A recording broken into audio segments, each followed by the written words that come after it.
Right, welcome back to Had to Wire Up the CB mic part 2. There's a few bits that I missed out as per normal, and that's just to explain things in depth a little bit further, because I did have a few disastrous starts to trying to do this video. Okay, now let's presume you've watched video 1. If you haven't, maybe I'll put a link up here just so you can skip back. What you would have if you'd been writing down what you'd been doing was something like this. Okay, now this is your old mic. Okay, you've used your multimeter, you've found out what pin does what function. Okay, so you've written that down. Then you need to go to your new mic. Now the way I do it, I just recommend writing something down like that. Okay, and let's just say the screen or common or whatever you want to call it on your old mic was there. Put a little arrow there and just put screen or common. So right, we've got that, so we've only got 3 more wires to worry about. Test your new mic, find out what is the TX wire, no matter where it is on that, on the plug. The screen, you can always go between the screen and one of the other 3, because we're only working on a 4-pin mic at the moment. Work your way around with your multimeter, key the mic each time till you get that buzzer or tone or whatever you want to call it. If you're using an analog meter, when you get it right, your meter will go across, let go of the mic, needle goes back. Okay, you get the idea. So you find your TX wire. So on your diagram you would have screen here. I'll actually write that down. Okay, don't copy this, but this is just for demonstration purposes. So here we go, we've got screen. And let's presume on your new mic, I don't know, whatever pin it's on, you can take note of the colour. Alright, so on your new diagram, the one that you're going to follow to wire your new mic up correctly, let's say TX is here. All you do is write down whatever colour the wire is, the TX wire. More often than not it's red, but not always, so I'm just using red for an example. Solder them 2 up, and then let's just say your RX wire on your new mic, irrespective of where it is, you can find it by going between the screen, which is the uninsulated wire, and the others. As explained in video 1, you'll get a tone between them 2 wires. Let's just say, for argument's sake, it's black. Okay, and on your original mic, RX is here. Okay, what you would do was just write down black.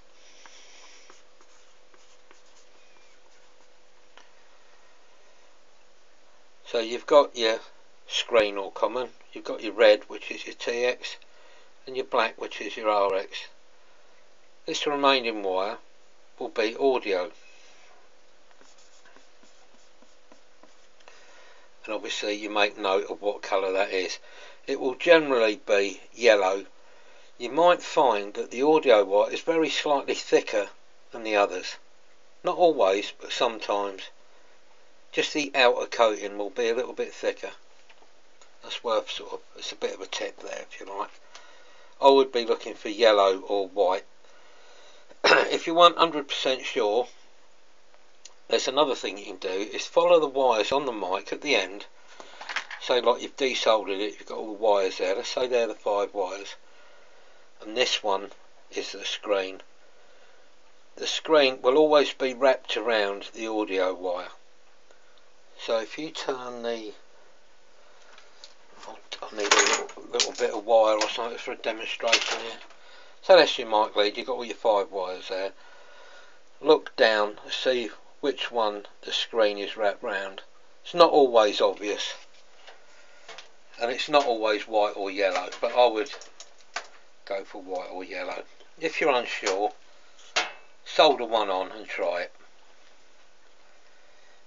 If you've got AM on the rig, if you can't get anyone to sort of come back to you, just key up on AM and your needle should peak up a little bit, or sideband even better. That way you know you've got audio, you can, you know, double check all your solders, tidy up any whiskers that might be sticking out, put the thing back together, you know, job's a good one. But that's that.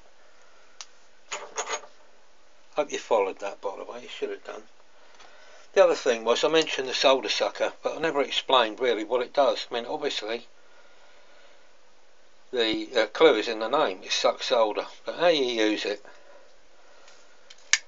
you press that down there, and I've not got my soldering iron even in the house, but let's just say you've got your soldering iron and you melted some solder. You put this right up to the melted solder, press the button, and it sucks the solder up. And then what you do, put your solder sucker over something that you don't mind getting dirty, maybe a sheet of newspaper, press that, it will gob out the little bit of solder, and then you can carry on. It just saves having mounds of solder on whatever it is you're doing, because some solder is sort of what's the word, it goes all dull and matte and horrible, and it could be a dry joint, so you can suck off all the old solder with that and, you know, re-tin like that. But like I say, I'm not going to teach you to solder.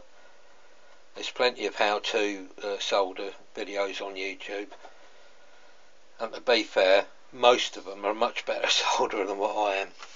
Right, so that's that.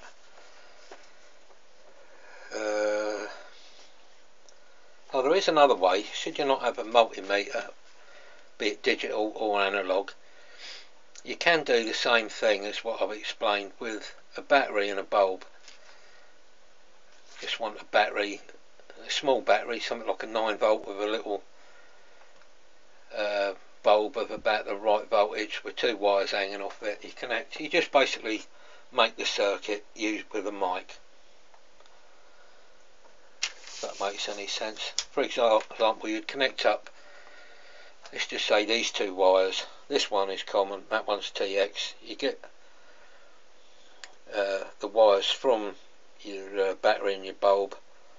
When you put them on here, when you key the mic, the light will come on. Once the light comes on, you know you've got your TX wire, but I don't think you'll have to resort to that. Let's have a look. I've written down a few bits here. That's about it really, but just while we're on the subject of the meter and the things that you can do with it, like I showed you in the last video, you can check fuses. This is the inner bit of a PL259. If you've just desoldered this to put on another piece of coax, what I sort of do and what I recommend, let's just say you've got the coax out. What most of us do, we look down the hole for any little bits of whisker, stray solder, but that ain't always good enough, because I have had the odd whisker over the years that will cause a short. And what you can do is put your multimeter on, one probe here, the other one there, and you're looking for no circuit. If you get any reading on there, give it another blowout and have a look, because there will be a whisker in there somewhere. Other things to consider while you're doing your mic is the wire clamp on the back end of your mic. When you do the clamp up, just give the mic lead a little bit of a pull. If it moves in and out, slide the whole plug back, wrap a little bit of electrical tape around the mic lead where the clamp goes, try it again. Basically you don't want any movement on that lead. Just trust me, it won't take long pulling in and out. If you're mobile all the time, you'll key up one day and you'll either have no receive, no transmit, no audio or whatever. One of the wires would have broke. Just to keep things happy, make sure that your clamp is done up nice. Right, I think I've covered everything this time. But they are. Thanks for watching part 2. Like I say, there will be a link which I'll put up the top there, so if you're watching this and something ain't making sense, it's because it's part 2. Part 1, I say, I'll have a link up here somewhere, or it will be quite self-explanatory. Right, I think we're done. Oh, one other thing, it's not worth making a video about. Anyone who's sort of subscribed and followed will know that I've got a PMR kit. This speaker mic, I was using it the other day on the Intec 5050. Just for the record, it also is wired correctly for the Midland G7.